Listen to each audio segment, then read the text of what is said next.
నామానికి మహిమ కలుగును గాక. మన ప్రభును రక్షకుడైన యేసుక్రీస్తు వారి యొక్క శుభనామంలో మీ అందరికీ కూడా శుభాలు, వందనాలు. పరిశుద్ధ గ్రంథము నుండి ఈ దినానికి మన వాక్య ధ్యానాంశముగా నిర్గమాకాండం 17వ అధ్యాయాన్ని ధ్యానం చేద్దాం. నిర్గమాకాండాన్ని 17వ అధ్యాయం 1 నుండి 16 వచనాలు ఉంటాయి. ఈ వచనాల్లో ఉన్నటువంటి సారాంశాన్ని ఈ ఉదయకాలం ధ్యానం చేయడానికి ప్రతి ఒక్కరూ పరిశుద్ధ గ్రంథాలు తెరిచి చూడాలని ప్రేమతో మీకు మనవి చేస్తున్నాను. నిర్గమాకాండంలో ఎక్సోడోస్ అంటారు, అంటే దేవుడు విడిపించి నిర్గమము ఐగుప్తు దేశము నుండి, నిర్గమం అంటే ఐగుప్తు దేశాన్ని వదిలిపెట్టి కానాను దేశానికి ప్రవేశించటం. సో దేవుడు చేసిన ఆ గొప్ప కార్యాన్ని బట్టి మరి మోషే గారు ఈ నిర్గమాకాండాన్ని రాసి ఉంటారు అనే అభిప్రాయం. సో నిర్గమాకాండంలో మనకు కనబడేది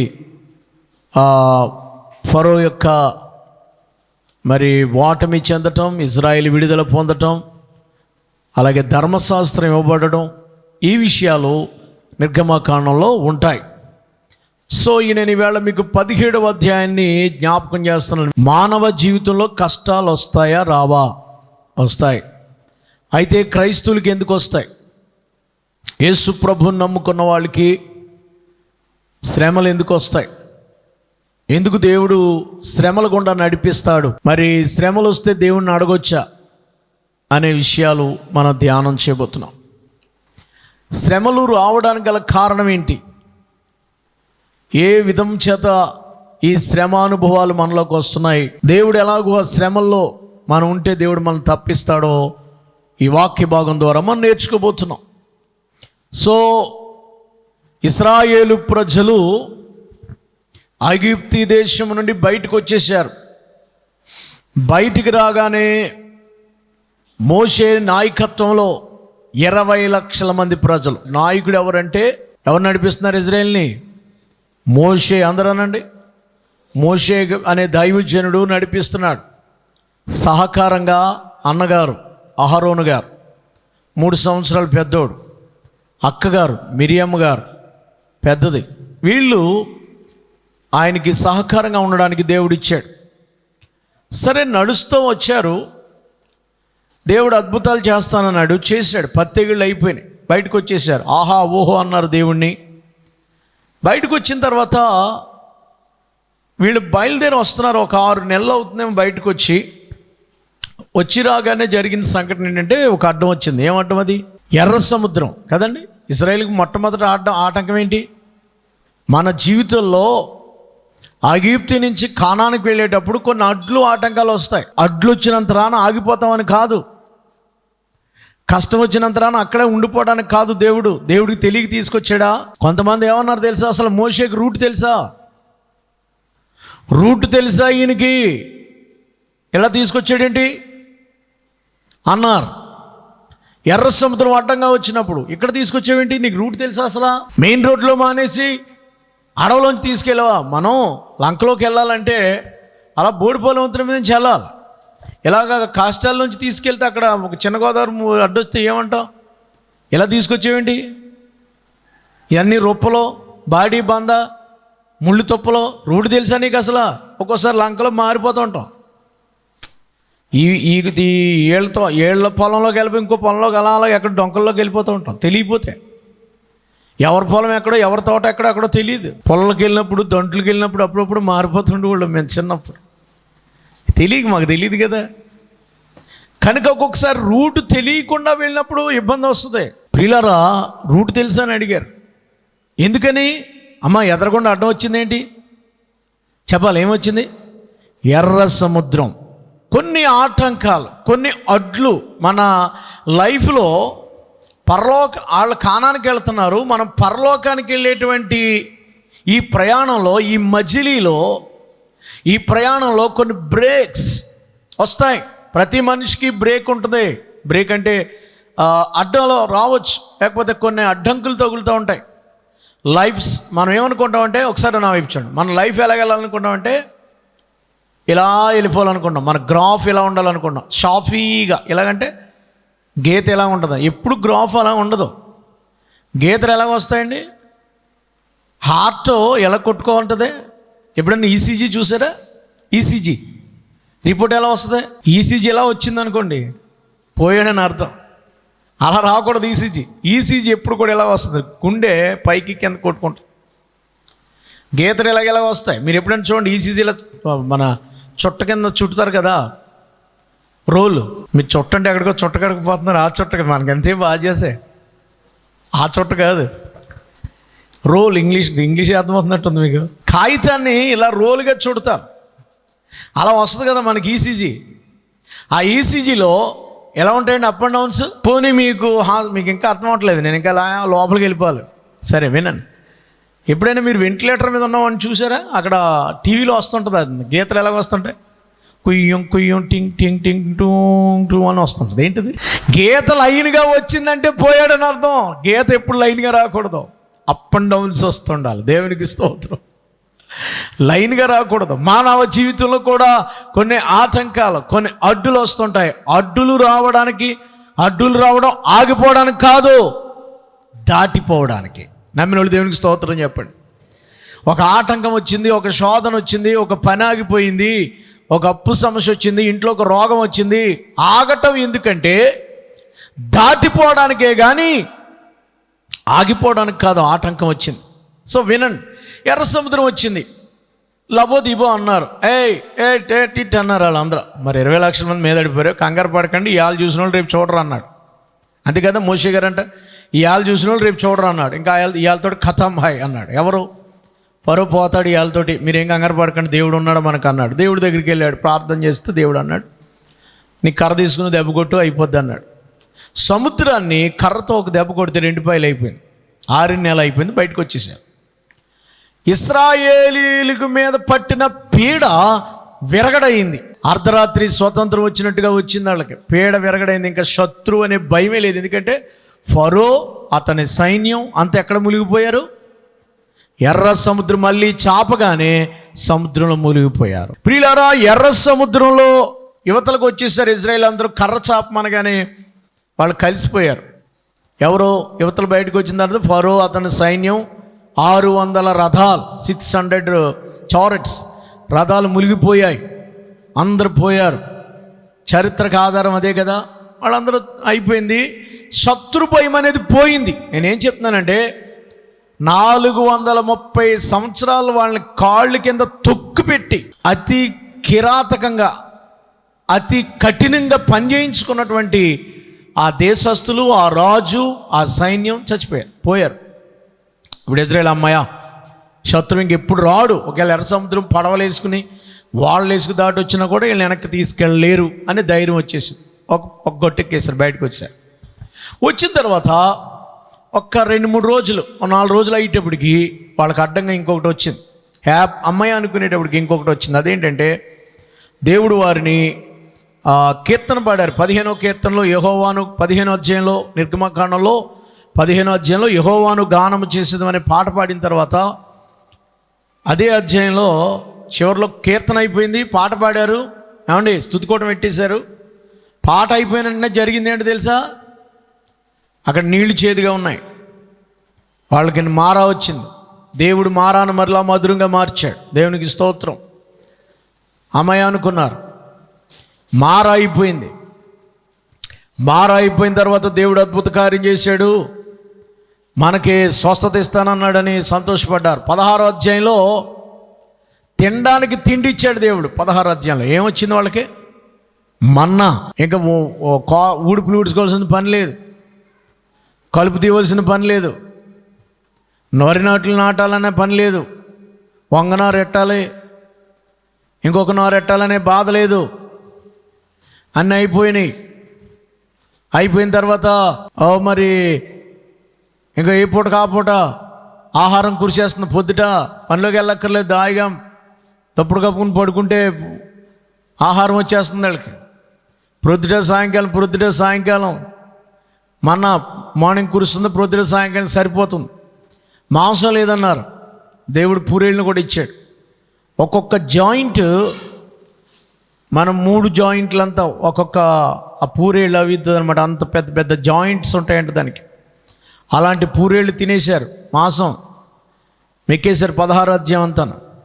బాగానే ఉందనుకున్నారు. అరణ్యంలో ఉన్నారు 16 అధ్యాయంలో. అరణ్యంలో నుండి దేవుడు వాళ్ళని బయటికి తీసుకొచ్చాడు. సీను అరణ్యం 16 అధ్యాయం 2వ వచనంలో సీను అరణ్యంలో నుండి 17వ అధ్యాయం మనం చదువుకున్నాం కాబట్టి మన్నా గురించి 16 అధ్యాయం అంటే చెప్పట్లేదు. 17లోకి చూద్దాం. సీను నుంచి 17 అధ్యాయం 1వ వచనం చదవండి. తర్వాత ఇజ్రాయేలీల సర్వసమాజము యెహోవా మాట చొప్పున తమ ప్రయాణములలో సీను అరణ్యము నుండి ప్రయాణమైపోయి రెఫదీములో దిగిరి. ఎక్కడికి వచ్చారంటే ప్రజలు తమ త్రాగ నీళ్లు లేనందున సీను అరణ్యంలో నుంచి రెఫదీంలోకి వచ్చారు. రెఫదీములోకి వచ్చాక వాళ్ళు ఎంతో హ్యాపీ అయిపోయారు. ఎందుకో తెలుసా? రెఫదీం అంటే అర్థం ఏంటో తెలుసా? రెఫదీం అంటే రెస్ట్ హౌస్, రెస్టింగ్ హౌస్. రెఫదీం అంటే గెస్ట్ హౌస్. గెస్ట్ హౌస్లో ఏముంటాయండి? రెస్ట్ హౌస్కి ఎప్పుడు వెళ్ళలేదా మీరు? గెస్ట్ హౌస్లో ఏముంటుందో తెలుసా? నెమల ఈకలతో తయారు చేసిన పెద్ద పరుపు ఉంటుంది. ఆ పరుపు మీద పడుకుంటే మీరు 5 స్టార్ హోటల్, 3 స్టార్ హోటల్కి వెళ్తే దాన్ని రెస్ట్ హౌస్ అంటారు. పెద్ద పరుపు ఉంటుంది. ఆ పరుపు మీద ఒకవేళ మీకు బద్ధకం వచ్చి ఈ మాత్రం కుషన్ లాగా ఊగుతూ ఉంటుంది. అది మెత్తగా ఉంటుంది అనమాట. అందులో పడుకుంటే ఇక నీకు లెగాలనిపించదు.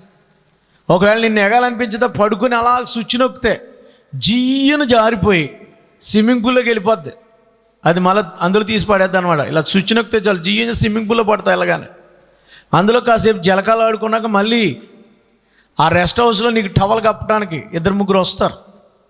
టవల్స్ ఇస్తారు, వాళ్ళు సోపులు ఇస్తారు, ఒక మంచి బెడ్ ఉంటుంది, ఒక మంచి డ్రింక్స్ ఇస్తారు, కాఫీ కావాలి, ఏది కాదు. రెస్ట్ హౌస్ అంటే రిలాక్స్ ప్లేస్. గెస్ట్ హౌస్ అంటే ప్రశాంతంగా రెస్ట్ తీసుకోవడానికి వెళ్ళే స్థలం. అర్థమవుతుందా నేను చెప్పింది? అర్థమైన వాళ్ళు దేవునికి స్తోత్రం చెప్పండి.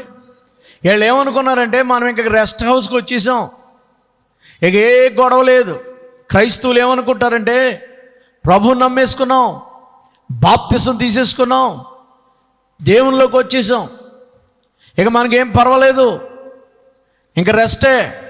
ఓ పక్కన శత్రువు పోయాడు, ఎర్ర సముద్రం దాటేసాం, మన్నా వస్తుంది, హాయిగా రిలాక్స్ అవుదాం అనుకుంటున్నారు. నువ్వు ఎప్పుడైతే రిలాక్స్ అవుదాం అనుకుంటావో అప్పుడే దేవుడు నీకు కొన్ని శోధనలు లేక కొన్ని పరీక్షలు దేవునికి పెడుతుంటాడు, పంపిస్తాడు. ఎందుకు పరీక్ష అంటే నువ్వు పాపం చేసినందుకు కాదు. కొన్నిసార్లు పాపం చేసినందుకు వస్తాయి, డెఫినెట్లీ వస్తాయి. కొన్నిసార్లు ఎందుకు శోధనలు వస్తాయంటే నువ్వు దేవుని మీద ఆనుకుంటావని, నీ విశ్వాసం ఎంత ఉందో దేవుడు పరీక్షించడానికి. నీ ఇంట్లో రూపాయి కూడా లేకుండా చేయడం కారణం ఏంటి? That is the one purpose.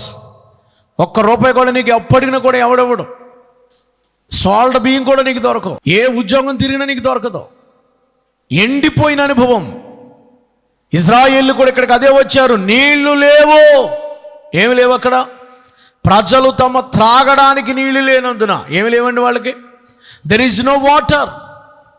వాటరే లేదు అంటే ఎండిపోయింది. వాటర్ లేదంటే 20 లక్షల మందికి నీళ్ళు లేవంటే చూడండి ఎట్లా ఉంటుంది వాళ్ళ పరిస్థితి. నీ జీవితంలో ఎండిపోయిన అనుభవాలు వస్తుంటాయి. వాటర్ లేని పరిస్థితి, డ్రైనెస్. జీవితంలో రకరకాలైనటువంటి అయ్యో ఇంకెక్కడ అప్పు పుట్టదు, ఎండిపోయిన అనుభవం. ఎవరు మాట్లాడరు, ఎవరు సహాయం చేయరు, ఎవరి దగ్గరికి వెళ్ళినా సిగ్గు, చీపో అనే పరిస్థితులు రావచ్చు. కానీ దేవుడు ఎందుకు అక్కడికి పంపించాడు? ఎవరు పంపించారు అక్కడికి? యెహోవా మాట చొప్పున ఉంది 17 అధ్యాయం. బైబిల్ చాలా స్పష్టంగా ఉంటుంది.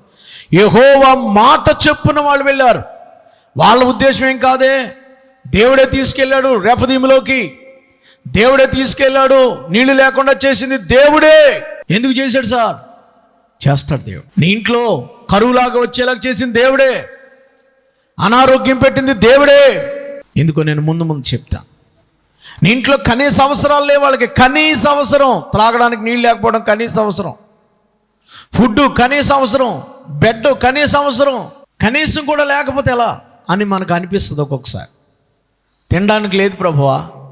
ఎస్, ఎందుకు ఇలాగ దేవుడు పెట్టాడు చదివితే అర్థం. చూద్దాం 2వ వచనం చూడండి. మోషేతో వాదించుచు త్రాగుటకు మాకు నీళ్ళిమ్మని అడుగుగా మోషే, మీరు నాతో వాదింపనేలా, యెహోవాను శోధింపనేలా అని వారితో చెప్పాను. చూడండి, ఇక్కడ ఇజ్రాయేలు ప్రజలు నీళ్ళు అయిపోయినప్పుడు, నీళ్లు లేనప్పుడు, ఎండిపోయినప్పుడు, కష్టం వచ్చినప్పుడు, శ్రమ వచ్చినప్పుడు ఏం చేయాలి? మనం ఏం చేయాలి? ఎందుకు దేవుడు శ్రమ పంపించాడు? ఎందుకు దేవుడు కష్టం పంపించాడు? ఎందుకు దేవుడు మన ఇంట్లో అన్నీ అయిపోయేలాగా చేశాడు? ఎండిపోయిన అనుభవం ఎందుకు వచ్చింది అని అంటే, ఎందుకు వచ్చింది అని అంటే, నీవు దేవుణ్ణి అడుగుతావేమని, దేవుని మీద ఆనుకుంటావేమని. ఒకవేళ నీకు అన్నీ ఉంటే నువ్వు ఆనుకో, అన్నీ ఉంటే మందిరానికి రావు, అన్నీ ఉంటే ప్రార్థన చేయవు, అన్నీ ఉంటే విర్రవీగిపోతావు. నిజంగా నీకు ఈవేళ ఒక కారు, 2 ఎకరాల పొలం, ఒక బిల్డింగు, 10 మంది పనోళ్ళు నీకుంటే నువ్వు చర్చికొస్తావా? My question. నాకు రావాల్సిన పని లేదంటావు. ఎందుకు దేవుడు ప్రతి పరిస్థితులు మనకు పాఠాలు నేర్పడానికి, ఆనుకోవడానికి ఇశ్రాయేలీలు రెఫదీములో రెస్ట్ తీసుకుంటాం ఇంకా హ్యాపీ అనుకున్న ఆ సమయంలో ఎందుకు దేవుడు నీళ్ళు లేకుండా చేశాడు? కష్టం వచ్చేటువంటి ఆ పరిస్థితులలో, శ్రమలు వచ్చేటువంటి ఆ పరిస్థితులలో, వేదనలలో దేవుడు ఎందుకు ఇలాగ చేశాడు అని అంటే, నువ్వు ఆయన వైపు తిరుగుతావని. దేవుడు నేర్పాలి, ఆనుకోవటం నేర్పాలి. ఇప్పుడు చిన్న దెబ్బని తగలాలి. చిన్న దెబ్బ తగలకపోతే రేపొద్దున పెద్ద దెబ్బ తగిలినప్పుడు నువ్వు తట్టుకోలేవు, లేకపోతే చచ్చిపోతావు. అందుకనే దేవుడు చిన్నవి పంపిస్తాడు మొదట, పెద్దవి తట్టుకోవడానికి. అందుకనే దేవుడు ఇలాంటి స్థితిని మనకు అనుగ్రహిస్తున్నాడు. ఇజ్రాయేలీలు ఎండిపోయిన పరిస్థితుల్లో దేవుణ్ణి అడగడానికి బదులుగా ఇదివరకు సణుక్కునేవారు, ఇప్పుడు ఏకంగా వాదిస్తున్నారు. Argument number 1. ఫస్ట్ ఏం చేస్తున్నారంటే వాదిస్తున్నారు. ఏమయ్యా మోషే, ఎందుకు తీసుకొచ్చావు? నీళ్ళు లేవు అసలు. ఏంటి మా పరిస్థితి ఏంటి? కనీసం నీళ్ళు కూడా ఇవ్వలేవా? మోషేకి అన్నాడు, వెళ్ళనే మొన్న కదా ఎర్ర సముద్రం దాటి వచ్చారు, నిన్నే కదా నీళ్ళు దగ్గర వెళ్ళా. అమ్మా మారానే దేవుడు ఎలా మార్చాడు? నిన్న కాక మొన్నే కదా, 6 months అవ్వలేదే, మొన్నే కదా నీళ్ళు దగ్గర. మీరు ఇలీం దగ్గరికి వచ్చారు, 70 చెట్లు, చాలా ఆశీర్వాదమైన ప్రదేశంలోకి వచ్చారు మీరు. 15వ అధ్యాయం చివరిలో అప్పుడే ఈ వేళ ఏమన్నారు?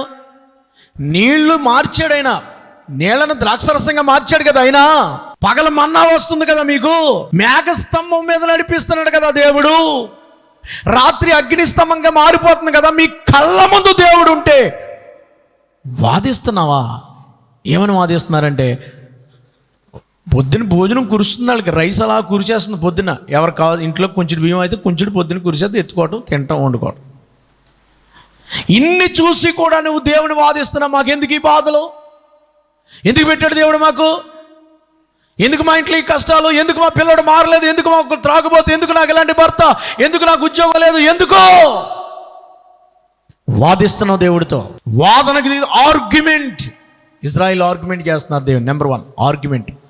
ప్రొవిజన్ కొరకు నీళ్లు లేవని ఆర్గ్యుమెంట్ చేస్తున్నారు. ప్రియ దేవుని బిడ్డలారా, మనం కూడా దేవుని వాదిస్తున్నాం. ఎన్నోసార్లు ఇలాంటి ప్రార్థన చేసి ఉంటాను, దేవా నాకు ఒక్కడికే, నా ఒక్కదానికే ఈ కష్టం ఏంటి, నాకే ఇలాంటి బాధ ఏంటి, రానోడు బాగానే ఉన్నాడు అని నువ్వు అనుకోవచ్చు. కానీ దేవుడు నువ్వు ఒక ప్రత్యేకమైన పరిస్థితి కొరకు కొన్ని పాఠాలు ఉన్నాయి. దేవుడు నువ్వు మాకు నీళ్ళు ఇస్తాడో లేదో చూపిస్తాడు దేవుడు. ఏం కంగారు పడకు. చూడండి 3వ వచనం చదవండి. 3వ వచనం. అక్కడ ప్రజలు నీళ్లు లేక దప్పికొని మోషే మీద సణుగుచు, ఎందెందుకు మమ్మల్ని, మా పిల్లల్ని, మా పశువుల్ని దప్పి చేత చంపడానికి ఐగుప్తుల్ని ఇక్కడ తీసుకొచ్చిద్దామని అనిరి. ఇదిగో చంపడానికి తీసుకొచ్చావా అంటే మాకు సెక్యూరిటీ అది శోధిస్తున్నారు, చంపడానికా? దేవుని నమ్ముకుని దేవుని బిడ్డలయ్యి దేవుని చర్చిలో దేవుడు రక్షిస్తాడు, దేవుడు కాపాడుతాడని చెప్తే మీరు వేసే ప్రశ్న ఏంటి తెలుసా? కొన్ని శ్రమ రాగానే, చిన్న బాధ రాగానే, చిన్న కష్టం రాగానే చంపడానికి తీసుకొచ్చావు మమ్మల్ని. మోషేని అడుగుతున్నారు, మమ్మల్ని మా పిల్లల్ని చంపేస్తాం అంటే శోధిస్తున్నారు. 2వది, ఇందెందుకు మమ్మల్ని మా పిల్లల్ని దప్పి చేత చంపడానికి ఐగుప్తుల్ని ఇక్కడ తీసుకొచ్చితవా? చాలామంది దేవుణ్ణి నమ్ముకున్న తర్వాత ఇలాంటి ఫీలింగ్స్లో ఉన్నారేమో ఈవేళ. మీతో దేవుడు స్పష్టంగా మాట్లాడుతున్నాడు దేవుడు. ఏమనో తెలుసా నీకు? ఒకటి వాదిస్తున్నాం, రెండవది మాకు భద్రత లేదని చంపడానికి తీసుకొచ్చామని అడుగుతాం. ఏది మాకు సెక్యూరిటీ? ఏది భరోసా? ఏది ఎదరికెళ్ళే మార్గం? ఏది? ఒకరోజు అన్నం ఉండదు, ఒకరోజు నీళ్ళు ఉండవు, ఒకరోజు ఇల్లు ఉండదు, ఒకరోజు డబ్బులు ఉండవు, ఒకరోజు ఏముండవు. మేము దేవుని నమ్ముకున్నది ఎందుకు? ఏంటి కష్టం? ఏంటి శ్రమలేంటి? లోయలేంటి? అప్ అండ్ డౌన్స్ ఏంటి? దేవుని మాట చెప్పునే కదా మేము ఇక్కడికి వచ్చాం. అవును, ఆయన మాట చెప్పినే అక్కడ తీసుకొచ్చాడు అమ్మ. కానీ నిన్ను పరీక్షిస్తున్నాడు అనే సంగతి, నీ విశ్వాసపు లోతు ఎంతో ఆయన తెలుసుకుంటున్నాడు. కానీ నువ్వేం అడుగుతున్నావంటే మమ్మల్ని చంపడానికి తీసుకొచ్చావా? మొదటిదేమో ఆర్గ్యూ చేశారు అమ్మ, రెండోది ఏం చేశారు? శోధించారు. మూడోది ఏమంటున్నారు తెలుసా? మూడోది ఏమంటున్నారంటే 7వ వచనం చూడండి. మూడోది ఏమంటున్నారు 7వ వచనంలో? అప్పుడు ఇశ్రాయేలీయులు వాదమును బట్టి యెహోవా మన మధ్యన ఉన్నాడో లేదో, యెహోవాను శోధించుట బట్టి ఆ చోటికి మస్సా అనియు మెరీబా అనియు పేరు పెట్టిరి. Massah, Meribah. అసలు దేవుడు ఉన్నాడో లేదో మూడవది అవిశ్వాసం. అది కదా, అసలు దేవుడు ఉన్నాడో లేదో మా జీవితంలో. దేవుడు అన్నవాడు ఏమయ్యాడో, ప్రజెన్స్ ఉందో లేదో, దేవుని సన్నిధి ఉందో లేదో, దేవుడు నడిపిస్తున్నాడో లేదో, దేవుడు ఏమైపోయాడు? అసలు ఏమైపోయాడు? ఆయన నీళ్ళు లేకుండా చేశాడు. దేవుడు ఎక్కడున్నాడు? చిన్న కష్టం రాగానే దేవుడు ఎక్కడున్నాడు? దేవుడు ఏమయ్యాడు? దేవుడు ఏం చేస్తున్నాడు? దేవుడు ఏం చూస్తున్నాడు? దేవుడే పంపించాడు. దేవుడు ఏం చూస్తున్నాడు? దేవుడే చేశాడు. 3 విషయాలు ఇక్కడ మీతో మాట్లాడు. ఒకటి వాదించారు, రెండవది శోధించారు, మూడవది అవిశ్వాసంగా మాట్లాడుతున్నారు. అంటే దేవుడు లేడు అంటున్నారు. దేవుడు ఉన్నాడో లేడు అంటే ఎంత స్థితికి దిగజారిపోయారు చూడండి ఇశ్రాయేలు. వాళ్ళకు కలిగిన నీళ్లు లేని పరిస్థితిని బట్టి, అందుకే 95వ కీర్తనలో రిలేటెడ్గా రాశాడు. 95వ కీర్తనలో 8వ వచనం అనుకుంటా, మీరు మెరీబా జలంలో 95వ కీర్తనలో రాస్తాడు. ఏమా 8వ వచనం కానీ 9వ వచనం కానీ ఏముంటుంది అక్కడ? అరణ్యమందు మెరీబా యొద్ద మీరు కఠినపరుచుకుంటున్నట్లు, మస్సా దినమందు మీరు కఠినపరుచుకున్నట్లు మీ హృదయములను కఠినపరుచుకొనకుడి. కఠినపరుచుకుంటున్నారు చాలామంది. దేవుడు ఉన్నాడో లేదో, దేవుడు నడిపిస్తాడో లేదో, దేవుడు ఇస్తాడో ఎవడో విశ్వాసం లేదు చాలామందికి. చర్చకు వస్తున్నారు కానీ విశ్వాసం లేదు, ప్రార్థన చేస్తున్నారు కానీ విశ్వాసం లేదు, బైబిల్ చదువుతున్నారు కానీ విశ్వాసం లేదు. దేవుడు ఉన్నాడో లేదో, ఎంత మాట. దేవుడు అన్నవాడు ఉన్నాడో లేడో, ఏమయ్యాడు? అవిశ్వాసం. కొన్నిసార్లు నువ్వు ప్రార్థన చేస్తావు, ప్రభువా శ్రమ అనేది దేవుడే పంపించాడు. మీకు ఒక విషయం చెప్పనా? ఎందుకు సార్ అదేంటి దేవుడు పంపించడం ఏంటంటారా? ఒక విషయం చెప్తాను చూడండి. పౌలు గారు తెలుసు కదా మీకు. పౌలు ఎంతమందికి తెలుసు? పౌలు గారికి యేసుప్రభుని నమ్ముకున్నాక సువార్త ప్రకటిస్తున్న తర్వాత ఆయనకు ఒక రోగం వచ్చింది, ఆయనకు ఒక జబ్బు వచ్చింది. అప్పుడు ఈయన ప్రార్థన చేశాడు, ప్రభువా సేవ చేయలేకపోతున్నాను ప్రభువా, నాకు ఈ రోగం తగ్గించు అని అడిగాడు.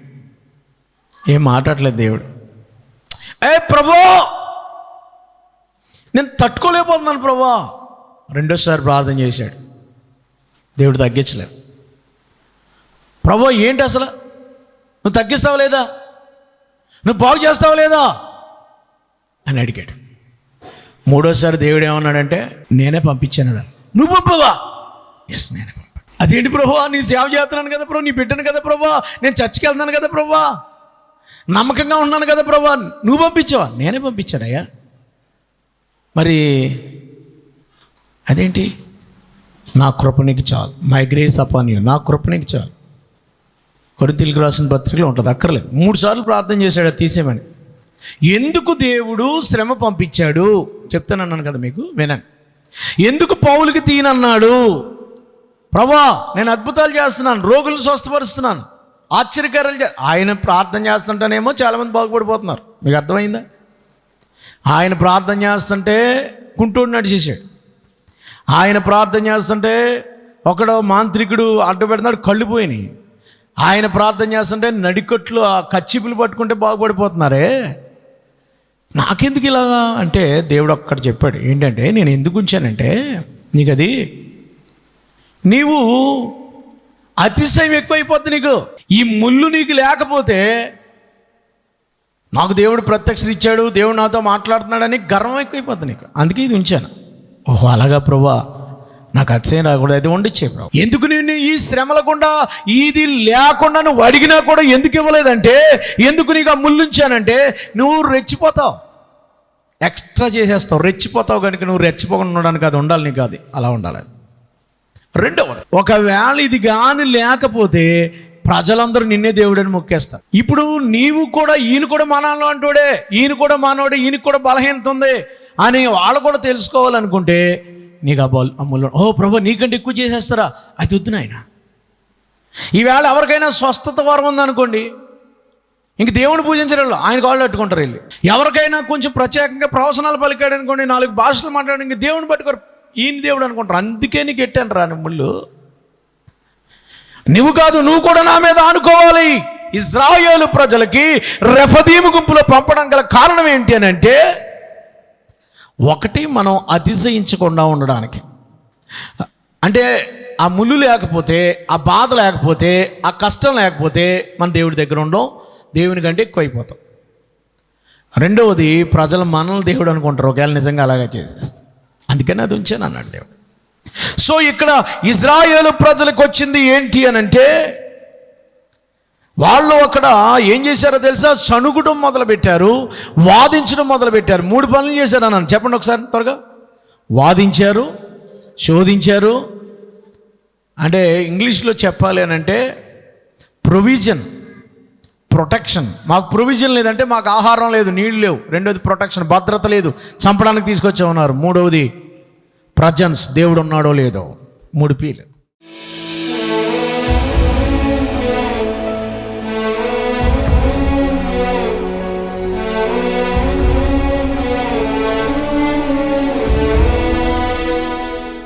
మహాపరిశుద్ధుడైన మా తండ్రి, రెఫదీముని గురించిన కొన్ని విషయాలు మాకు నేర్పించారు. వాళ్ళు నాయన వాదించారు, శోధించారు, ఉన్నాడో లేడో అని అవిశ్వాసంగా మాట్లాడారు. అందుకనే మెరీబా మత్స్య జలాలంతా మీరు శోధించొద్దన్నావు నాయన. నువ్వు ఉన్నానని బండ మీద నిరూపించుకున్నావు, మా కొరకు చీల్చబడ్డావు నీళ్లు ప్రవాహంలో. కానీ ఆ పరిశుద్ధాత్మను మాకు అనుగ్రహించావు. శత్రువు మీద విజయం ఇచ్చేవాడు నీవే అని మాట్లాడావు. ఎప్పుడైతే ప్రార్థన చేతులు ఎత్తుతామో, నీ మీద ఆనుకుంటామో, నీకు సరెండర్ అయిపోతామో, విజయం వచ్చింది. నీకు అప్పగించుకుని ప్రార్థన చేసి మేము యుద్ధానికి వెళ్ళినప్పుడు జయం గెలుస్తాం. మా పక్షంగా నువ్వు యుద్ధం చేస్తావు. 2 చేయమన్నావు, ప్రార్థన పని 2 చేసి నిన్ను గణపరిచే భాగ్యం దాయిచ్చేయండి. అమాలేకుడైన ఎవరిని ఉంచొద్దన్నావు. ఆడు మాకు పక్కలో ముళ్ళులాగా బలులాగా ఉంటాడు. ఏ పాపం మా హృదయంలో ఉందో, ఏది నీకు ఇష్టం లేని పని ఉందో, ఆ సాతాను క్రియలు యేసు నామములో బంధిస్తున్నాం. వెత్తబడిన వాక్యం ప్రతి ఒక్కరు భద్రపరిచి ఇప్పుడే వారు నీకు ఆయాస్కర మార్గాలను విడుదల పొందినట్లుగా సహాయం చేయమని యేసు నామములో అడుగుచున్నాము తండ్రి. ఆమేన్.